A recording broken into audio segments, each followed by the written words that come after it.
Assalamualaikum warahmatullahi wabarakatuh. Alhamdulillah rabbil alamin. Assalatu wassalamu ala rasulillah wal mursalin wa maulana Muhammadin wa ala alihi wa sahbihi ajma'in, amma ba'd.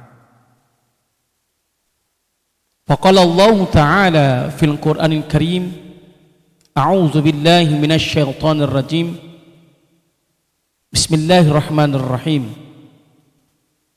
Inna fi khalqis samawati wal ardi wa ikhtilafil laili wan nahar wa ikhtilafil laili wan nahari la ayatin li ulil albab.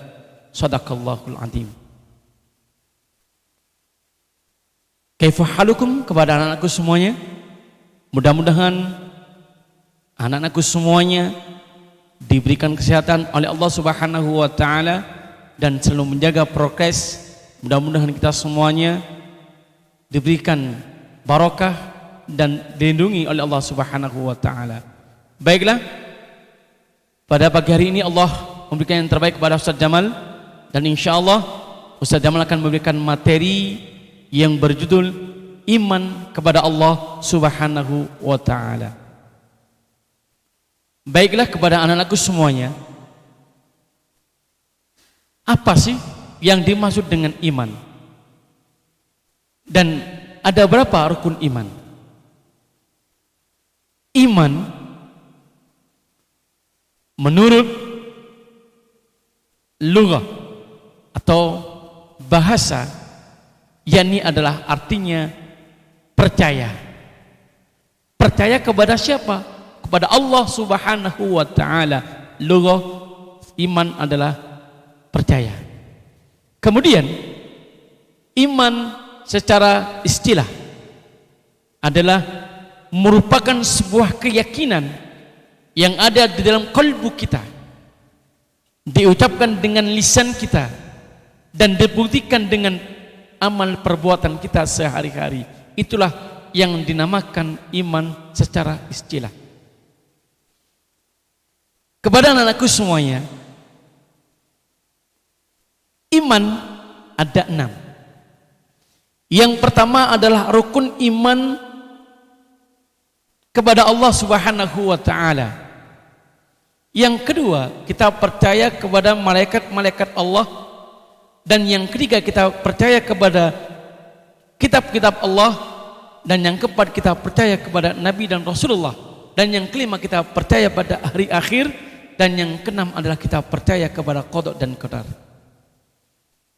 Kepada anak-anakku semuanya, perlu dipahami bahwasanya Allah itu adalah wujud. Allah itu ada.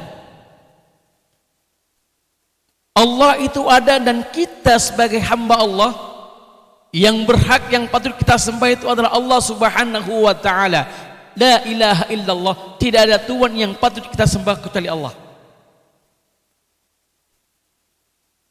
Allah Subhanahu wa taala, sifat-sifat Allah dibagi menjadi 3.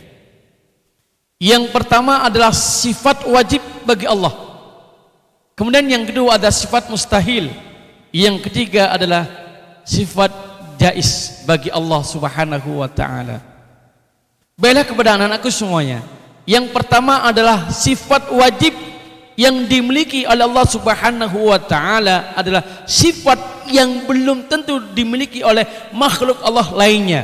Manusia tidak mungkin memiliki sifat yang namanya sempurna, atau yang dinamakan sifat wajib bagi Allah adalah kesempurnaan ini adalah milik Allah Subhanahu wa taala. Ya.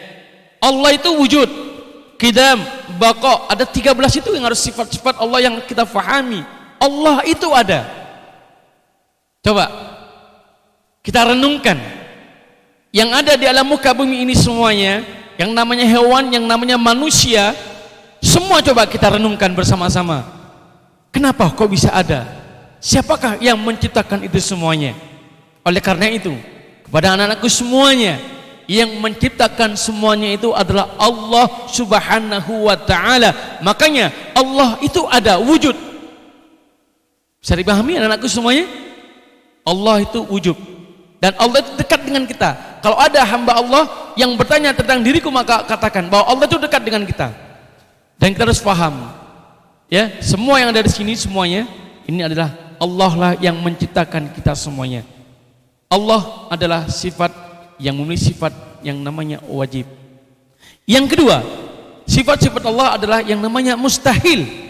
Mustahil ini adalah tidak mungkin. Sifat yang dimiliki oleh Allah adalah sifat yang lemah, tidak mungkin. Kecuali manusia. Kalau nggak percaya coba, bisakah manusia membuat seperti apa yang dibuat oleh Allah Subhanahu wa taala? Jangankan membuat manusia, membuat potongan manusia yang kecil yang namanya telinga, mampu nggak manusia? Tidak mungkin. Tetapi kalau Allah itu pasti mampu, karena Allah adalah bukan lemah, tetapi Allah adalah maha yang paling kuasa, yang kuat.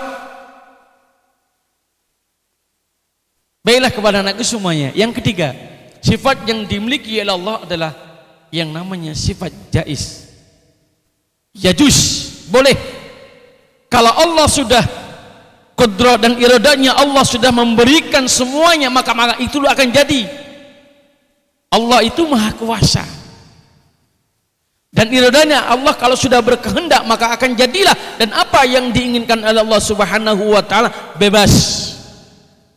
Tidak ada satupun orang yang bisa menghalangi kekuasaan dan kehendak. Kalau Allah sudah memberikan kun fayakun, maka jadilah apa yang dikehendaki oleh Allah Subhanahu wa taala.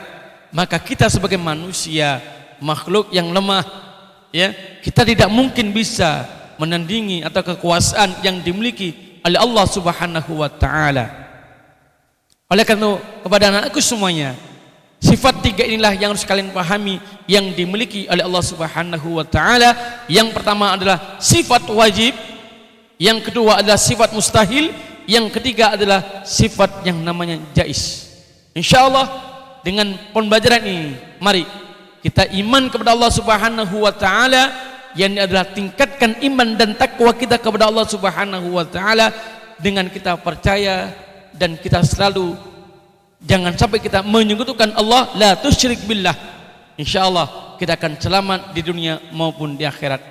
Baik, kesimpulan pada hari ini kepada anakku semuanya, mudah-mudahan kita semuanya faham apa itu iman dan apa secara bahasa dan secara istilah dan sifat apa yang dimiliki oleh Allah Subhanahu wa taala. Mudah-mudahan kita semuanya diberikan kemudahan dalam pembelajaran kali ini. Kurang lebihnya, assalamualaikum warahmatullahi wabarakatuh.